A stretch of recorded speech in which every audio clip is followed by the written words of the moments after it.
gua ngeliat di babak pertama ini emang apa ya, terlalu numpuk di depan. Yang biasanya Kelvin itu ditaruh lebih ke belakang, di sini ada Dan James, malah di si Dan James taruh depan. Sedangkan biasanya posisi itu ditaruh buat si Marcelino. Ya kalau gue ngeliatnya gini sih Bill, sedikit kayak ada tidak kepercayaan dengan pemain-pemain dari BRI Liga 1 ya. Ini pandangan gue pribadi ya. Terbukti dari starting line up di awal.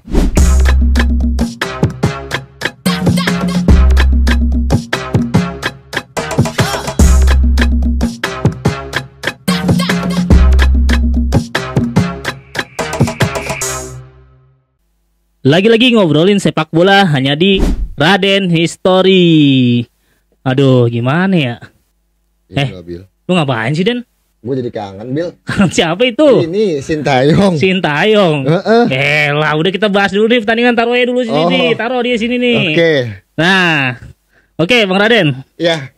Gimana nih? Kita habis menyaksikan pertandingan antara timnas Indonesia melawan Australia dengan hasil yang tidak memuaskan ya, sungguh-sungguh tidak memuaskan. Kalah dengan skor 5-1 di kandang Australia. Nah, gimana Bang Raden dengan skor 5-1 ini? Gini dulu sih, sebenarnya gue sebelum di video ini ya, kan gue udah ngomong kan bahwa apakah mampu Patrick Kluivert waktunya mepet dengan 2 hari persiapan mungkin di Sydney, bisa gak sih langsung tune in para pemain, bisa gak sih pemain adaptasi? Ya ternyata ya inilah fakta yang di lapangan terjadi. Berarti kan dalam waktu mepet ini Patrick Kluivert belum mampu untuk memberikan adaptasi secepat mungkin dengan taktikal dia. Dan kalau dibilang jujur, ya sebenarnya gue kecewa Bill dengan penampilan malam hari ini untuk Indonesia ya. Karena gue sih nggak berpikir 5-1 loh. Lu pun berpikir gak sih 5-1? Enggak sih, gue nembak malah menang 2-0. Menang 2-0 kan? Gue juga mau prediksi menang 1-0 kan. Tapi memang di laga ini gua rasa mungkin bukan gua saja, banyak orang di luar sana yang mungkin sedikit kecewa dengan penampilan timnas Indonesia. Kayak bahkan mungkin ada orang bilang ini pendapat gue pribadi ya, kalau kalian nggak suka, kayak mengulang dari nol lagi, Bill. Yang biasanya Indonesia memang di awal menggebrak, tapi permainan juga atraktif. Walaupun mungkin orang bilangnya parkir bus nih. Tapi tadi di babak pertama nih, terutama ya, Indonesia nggak mampu berbuat banyak, Bill. Baru ada peluang dari pertama JJ Itzes dan penalti dari Kevin Dix. Yang tunggu, sebelum lanjut Bang Raden, kita ngomongin tadi nih dengan waktu gitu kan. Waktu yang segitu mepet hanya 2 hari ya, mereka latihan gitu. Yang pertama latihan fisik, kedua latihan ofisial. Dengan waktu segitu gitu, menurut Bang Raden nih, standar nggak sih untuk bertanding? Kalau standar ya di bawah standar enggak ya Bill ya. Cuman kan karena memang udah jadwal yang diterapkan, dan masing-masing pemain juga kan belum tentu diizinkan kalau memang pertandingan di klubnya belum berakhir.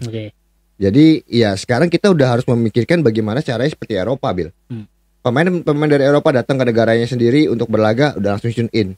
Nah itu yang udah harus diterapkan oleh Patrick Kluivert. Gimana datang ke Indonesia udah siap bermain, udah siap bertanding, udah tahu taktikal seperti apa. Walaupun ini waktu sudah mepet, karena udah tidak ada lagi partai namanya penyisihan grup, Bill.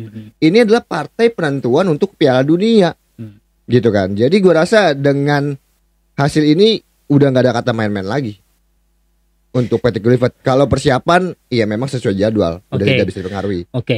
Berarti kan kalau misalkan Bang Raden dengan waktu yang mepet ini yang kita tidak bisa gitu, kita perpanjang lagi waktu persiapannya gitu kan. Pemilihan pemain menentukan gak sih? Maksudnya pemain yang sebelumnya udah bertanding, contoh kayak Rizky Ridho, karena emang kita lihat chemistry-nya sama JJ sudah kompak gitu. Kenapa dia nggak diturunin dari awal? Apakah gimana gitu? Apakah Patrick ini tidak percaya sama Rizky Ridho, atau beberapa pemain lokal kita yang dicoret nih? Ya kalau gue ngeliatnya gini sih Bill, sedikit kayak ada tidak kepercayaan dengan pemain-pemain dari BRI Liga 1 ya. Ini pandangan gue pribadi ya. Terbukti dari starting line up di awal. Kita berkaca di babak pertama. Babak pertama hanya Marcelino Ferdinand yang memang berasal dari Indonesia. Tapi Marcelino Ferdinand bermain di Eropa. Berarti tidak ada semua pemain-pemain yang berasal dari BRI Liga 1. Iya kan, di babak pertama. Yang kedua, Rizky Ridho masuk nih. Tapi kan Sadio cedera. Siapa lagi di pertahanan? Ada Jody Amat. Tapi mungkin Jody Amat takutnya blunder lagi. Nah, Rizky Ridho karena udah tandemnya dengan Jai, iya mungkin Patrick Kluivert memanggil untuk memainkan dia. Terbukti dalam pertandingan tersebut ketika Rizky Ridho bermain bersama Jai, ya walaupun kita dapat gol satu lagi ya, ada tendangan bola mati ya terakhir ya. Tapi Rizky Ridho benar-benar dapat chemistry-nya dengan Jai. Berarti kita ngomongin chemistry dari pemain juga dong. Bener, chemistry pemain itu penting, Bill. Jadi ya boleh ada perubahan, tapi jangan merubah menurut gue totalitas perubahan. Yang dampaknya juga memang gini loh. Mungkin di era Sintayong ini berbicara dengan parkir tank, parkir pesawat, parkir bus gitu kan. Dan di eranya Kluivert bermainnya total football. Ya menyerang. Tapi kalau kita menyerang dengan posisi kayak tadi, kita asik menyerang tapi bertahannya enggak. Ya otomatis kita gampang kebobolan kayak tadi kan. Kita bermain dengan pakai tank, pakai bus itu sebenarnya nggak ada masalah, Bill. Ya, selama posisi kita ini menguntungkan. Dan itu terbukti diterapkan oleh pelatih dari Australia, Tony Popovic. Dia justru menerapkan pelatih seperti Sintayong karena melihat Indonesia superior. Ya kan? Pemain-pemain berkualitas, dia pemain absen banyak. Ya kan? Contoh simpel, kita bermain di GBK. Dia full team. Kita kagak. Kita dengan kondisi yang sama nih. Dan sekarang kondisinya Australia nggak full team. Iya. Banyak pemain-pemain yang nggak dipakai karena cedera. Iya. Tapi kok bisa kalah? Iya terbalik lagi. Makanya gue bilang terlalu memaksakan namanya kita untuk berasik menyerang, tapi koordinasi di pertahanan kurang maksimal. Oke. Terus kita ngomongin peluang nih. Dari pertandingan pertama sampai pertandingan kedua, kita ngomongin peluang timnas ini sebenarnya lebih banyak ketimbang peluangnya Australia gitu kan. Iya. Tapi apa nih faktor penyebab peluang itu banyak yang miss? Ya sekarang gini, kita sebenarnya cuma hanya ada ya 4 peluang sih, Bill. Kalau gue hitung ya. Pertama kan dari JHS, sundulannya ditepis sama Rian. Yang kedua penalti dari Kevin Dix. Yang ketiga umpan dari Kevin Dix. Ada yang menggalau, ya kan? Tidak ada yang ngambil tuh umpan dari Kevin Dix backward. Keempat oleh Mani percobaannya. Dan kelima terakhir percobaan kita jadi gol akhirnya oleh Mani. Dan di sini masalahnya sebenarnya kurangnya efektivitas dalam membangun serangan, Bill.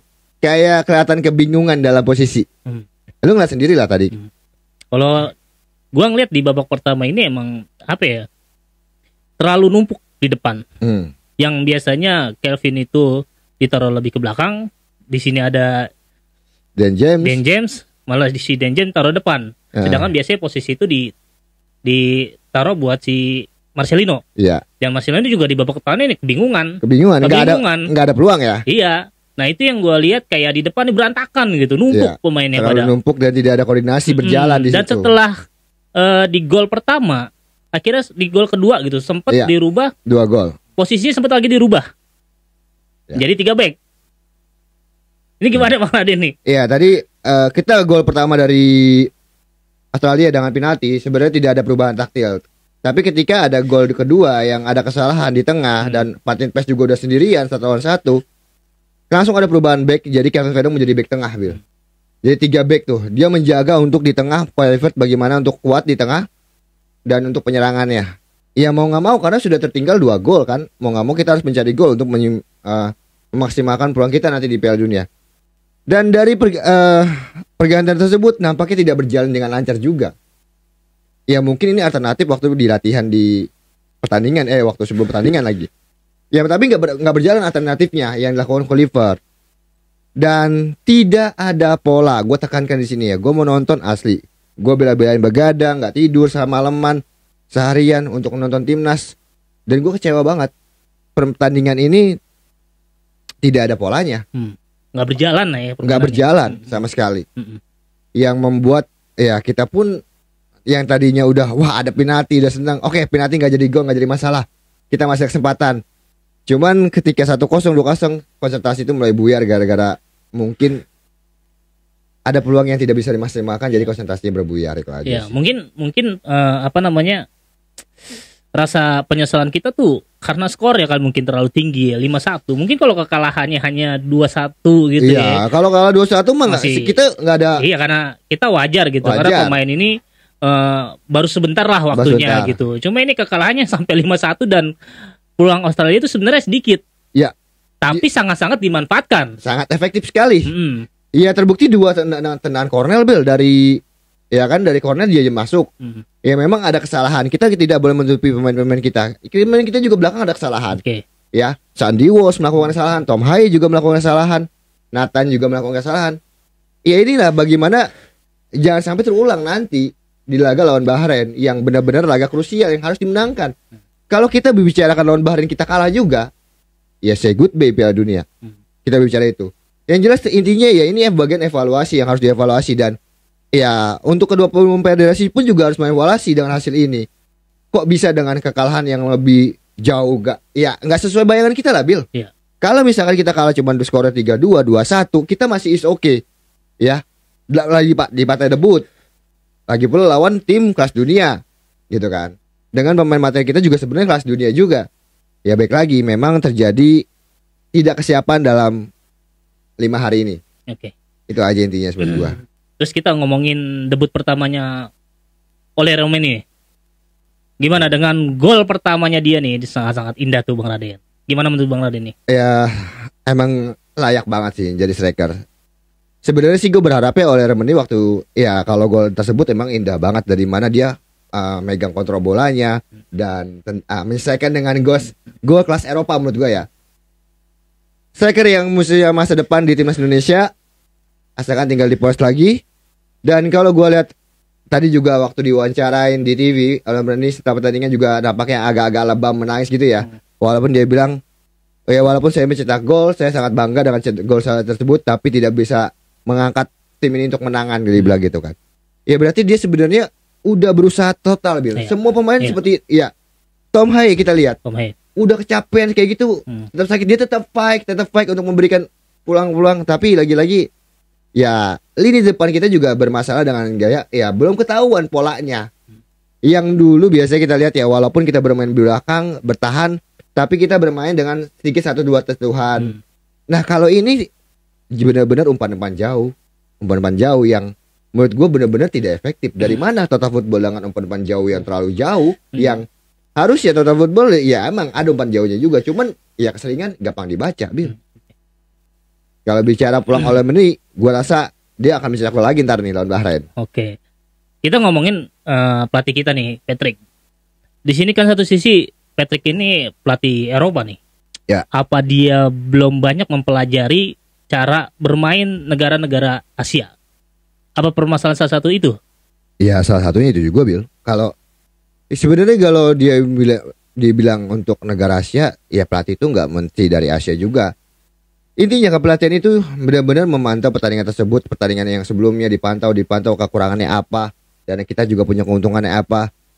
Kalau menurut gue hari ini Patrick Kluivert itu terlalu memaksakan bermain dengan pola menyerang secara frontal, dan membuat yang mohon maaf nih ya, Jay sama Mesiger itu chemistry belum terbentuk, Will. Masih banyak miskomunikasi antara kedua pemain tersebut. Walaupun iya market value tinggi, walaupun harganya tinggi, tapi gue lebih condong kalau misalkan pakai formasi 4 back, ya udah Rido dulu main di awal itu. Ketika Rido underperform, lebih baik itu Mesiger main. Kalau gue lihat tadi ya kesalahan individual yang biasa sih, sama terjadi waktu lawan Bahrain, lawan Cina. Chemistry lah ya. Chemistry, baik lagi chemistry. Penting banget namanya chemistry dalam waktu persiapan singkat. Oke. Jadi kalau gua rasa perubahan boleh, tapi jangan terlalu signifikan yang membuat pola permainan jadi hancur. Oke, setuju. Itu aja sih. Ya, karena emang kita ngeliat dari komposisi pemain kita nih, sebelum turunnya masuknya Rizky Ridho, sebelum masuknya Ivar, gitu kan. Kita ngeliat udah mulai tenang nih. Gitu. Setelah di sini Sandy Walsh mengalami cedera dan akhirnya Rido masuk gitu. Saya sangat-sangat lihat di sini permainan udah mulai kayak sebelumnya nih, lebih tenang gitu. Lebih tenang. Rizky Ridho bisa membaca JIJs ketika JIJs maju, ada bola menyerang, ternyata di sana udah ada Rizky Ridho nih. Nutup. Dia udah ngebaca nih pergerakan JIJs. Ya itu gue bilang tadi, ketika dia sudah bermain dengan biasa, dan ya dia udah akan terbentuk sendiri chemistry-nya. Rizky Ridho di mana, JJ belakang. Iya. Jadi udah tahuan Bill. Nah saat ini kita belum ketahuan nih dengan pola yang baru 4-4-3-3 dan alternatif berubah jadi 3-4-3 tadi di pertandingan. Ya ini yang harus benar-benar dievaluasi benar-benar ya. Karena apa? Masyarakat Indonesia kita ini mengharapkan ya walaupun kalah pun permainannya juga tidak seburuk itu dan skornya nggak mungkin segitu ya. Karena kita bicarakan bintang. Bintang lebih superior adalah kita dibandingkan Australia. Walaupun bermain di awal kita baik, ya gue rasa faktor memang sedikit rasa mental down ketika penalti gak masuk sih menurut gue. Kita bukan nggak boleh menyalahkan Kevin Dix. Nggak boleh. Iya. Di sini kita nggak menyalahkan pemain ya. Pemain itu melakukan kesalahan itu wajar. Iya. Wajar. Nggak boleh, kenapa? Biar gue bilang tadi. Iya, sekelas Ronaldo, Messi aja bisa gagal penalti. Dan ini kan pressure-nya, apalagi dia ingin mencetak gol perdana untuk Indonesia. Iya kan? Pasti pressure tinggi. Dan ketika dia gagal mental dia sedikit down. Dan terbukti waktu di passing dia nggak bisa ngambil. Salah kan akhirnya. Ya, itu terbukti. Dan gua pun yang kita pun nonton Bill. Ketika gagal penalti kita sampai bengong 5 menit. Setuju, kayak dulu timnas Indonesia U23 lawan Korea, Justin Hubner gagal gitu kan, membobol penalti, dia nangis tuh. Iya. Karena mentalnya itu beda secara dia main di tim sama dia main di negara. Karena gitu. mewakili negara tersebut. Iya. Di sini kita sekali lagi tidak menyalahkan pemain. Pemain melakukan kesalahan itu wajar. Kesalahan itu wajar. Cuma yang kita sayangkan di sini, ya pelatihnya ini tidak bisa membaca permainan dari Australia. Nah, itu kita lebih menilai pelatih di sini. Ya, gue lebih menilai ya bukan menyalahkan, tapi menilai ya sosok pelatih menjadi tanggung jawab di sini. Tanggung jawab gitu. Agar kedepannya nih kita lihat lawan Bahrain, Bang Raden. Nah, kita sebelum lanjut ke depan melawan Bahrain di tanggal 25, kita ngomongin nih pemain-pemain baru ini yang diturunin satu lagi gini Bill, gue belum ngomongin pemain PSI. Gue agak heran ketika pas starting line up, kenapa Arhan berada di nggak ada di DSP, nggak ada di bench. Wah, gue di situ udah ngeliat nih, ini agak berat nih. Gue sih bukan masalah lemparan Arhan jauhnya lembingnya, tapi itu menjadi kunci kadang-kadang Bill. Ketika deadlock, terbukti saat kita udah tinggal 3-0. Kalau gue rasa di situ ada Arhan, mungkin bisa menjadi alternatif. Kita punya pemain tinggi semua sekarang. Yang waktu di City juga Arhan waktu lawan City Bangkok menciptakan assist. Lah bisa saja bertua di situ. Tapi ya lagi-lagi ini ya semuanya kan pilihan pelatih. Kita nggak bisa merekomendasikan. Kita bukan siapa-siapa. Kalau PSI kenapa nggak main di awal, itu juga salahnya. Gue berharap banget bermain di awal karena PSI mempunyai fisik yang lumayan bagus. Ketika lihat juga starting lineup Nathan, wah kenapa nggak Ivar? Ya, karena kan kita ingat di awal bilang katanya pelatih ini ngelihat dari jam bermain. Sedangkan kita tahu Nathan ini jam mainnya di Swansea ini kurang, jarang bermain. Justru Ivar yang sering bermain di klubnya. Ya ini kan berarti kan ada apa sebenarnya di dalam pemilihan ini? Apakah memang udah chemistry dengan Tom Haye cocok? Tapi kan Tom Haye juga diduetkan dengan siapapun cocok, dengan si Ivar juga cocok sebenarnya.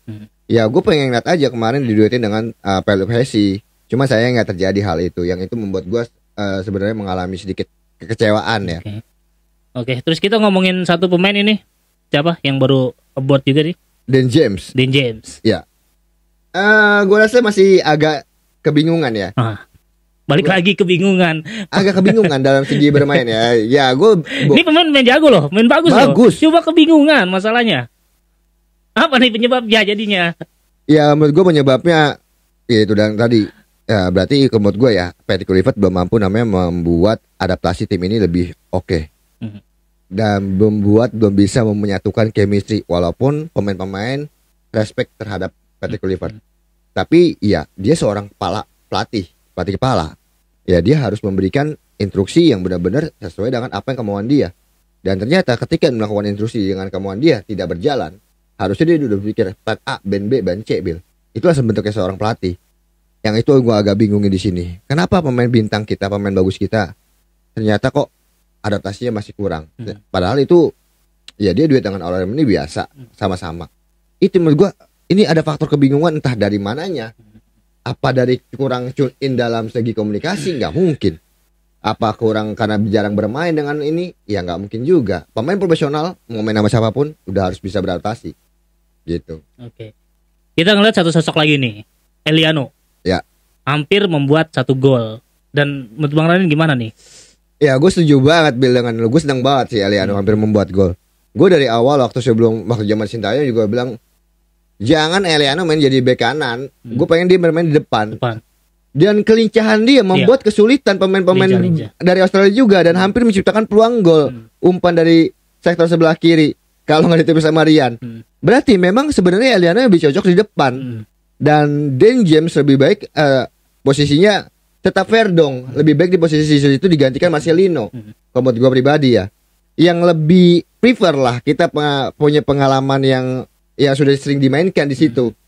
Ya, supaya lebih bentuknya chemistry lebih terbangun lagi. Makanya gue bilang tadi, kita boleh melakukan perubahan boleh, tapi jangan terberlebihan. Gitu loh. Justru kita dibalikkan dengan Australia. Australia memainkan pola yang kita mainkan dulu waktu di Indonesia. Bermain dengan pola defensif dan menunggu pemain-pemain Indonesia maju keluar langsung counter attack dan akhirnya gol. Itulah sebuah menurut gua kekecewaan gua terhadap Patrick Kluivert ya. Bukan gua nggak suka Patrick Kluivert, gua selalu optimis dengan timnas Indonesia mau baik menang mau kalah, gua tetap mensupport. Cuman menurut gua hal yang tidak wajar aja di partai debutnya kalahnya luar biasa. Ya, satu sisi kita juga di sini tetap support pemain-pemain kita ya, dari Martin Paes dengan save-nya, Jai Ijes, semua pemain-pemain belakang, pemain tengah, pemain penyerang, kita di sini selalu support mereka. Dan satu lagi semoga Sandy Walsh tidak mengalami cedera parah ya. Ya soalnya baru main beberapa menit itu Bill ya udah langsung ditandu dengan megang tulang rusuknya nih, gue ngerinya patah. Itu kelihatan itu dia ngotot banget pas di depan itu, dia ngotot banget pas di depan. Mau mencari gol intinya buat Indonesia sebenarnya. Dan next untuk kedepannya nih Bang Raden. Tanggal 25 bakalan menjamu Bahrain yang sekarang lagi bertanding nih. Kayaknya belum habis dari pertandingannya nih. Lawan Jepang. Tadi sih udah ketinggalan 1-0 nih. Dah, menurut Bang Raden nih, apa yang mesti dirubah dari Patrick Kluivert? Jangan terlalu buru-buru. Dalam segi melakukan perubahan yang intensitas luar biasa. Ya rundingkan dengan pemain. Karena kalian dekat dengan pemain-pemain. Rundingkan pemain. Enaknya bermain seperti apa. Yang gak usah malu walaupun dia seorang pelatih Bill. Karena pemain itu juga sih yang tahu di lapangan. Dengan komposisi yang seperti ini lebih bagus. Itu yang gua maksudkan. Maksudnya jangan terlalu banyak perubahan. Lebih percaya lagi dengan pemain-pemain BRI Liga 1. Karena pemain BRI Liga 1 juga mempunyai kemampuan. Tidak kalah dengan pemain-pemain keturunan. Jangan semua mengandalkan juga pemain-pemain keturunan. Maksud gua, kalau memang sudah chemistry dengan top dengan ini, ya udah ini dulu coba. Dan kalau misalkan ya gue harap nanti ke depan kita lawan Bahrain kita bisa menang di stadion sendiri karena didukung dengan puluhan ribu masyarakat Indonesia pasti menonton.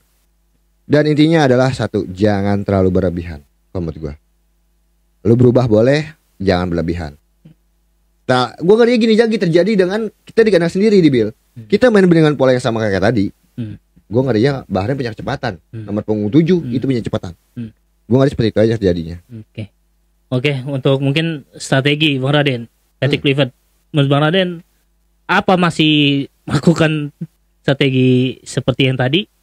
Kalau Bahrain gue rasa enggak sih. Dia akan mencoba lebih mengurangi menyerang, mungkin dalam segi arti mengurangi umpan jauh. Kalau gue menurut gue ya, gue rasa ya. Soalnya tadi kan gue nonton kita nonton di Australia ini banyak umpan jauh dan itu harus dikurangi namanya Patrick Kluivert. Kalau lu bermain dengan total football, ya boleh umpan jauh sekali-sekali, tapi jangan berulang kali. Terus kita ngomongin peluang. Kita di sini sisa bertanding melawan Bahrain, habis itu melawan Cina dan Jepang. Taruhlah Jepang rada susah ya kita, apalagi di kandang Jepang nih, rada berat gitu. Kita taruhlah total kemenangan maksimal banget kita ambil 6 poin gitu. Masih ada kemungkinan kah? Round 4. Kemungkinan round 4. Kalau untuk lolos langsung kayaknya agak berat. Dengan Australia saat ini poinnya 10. Kita 6 dan mungkin Jepang udah 16 tambah 3 19, Bahrain 6 juga. Tinggal menunggu ntar malam ya. Ada pertandingan Cina lawan Arab Saudi. Siapapun yang menang, ya itu akan menggeser Indonesia di posisi ketiga. Gitu aja.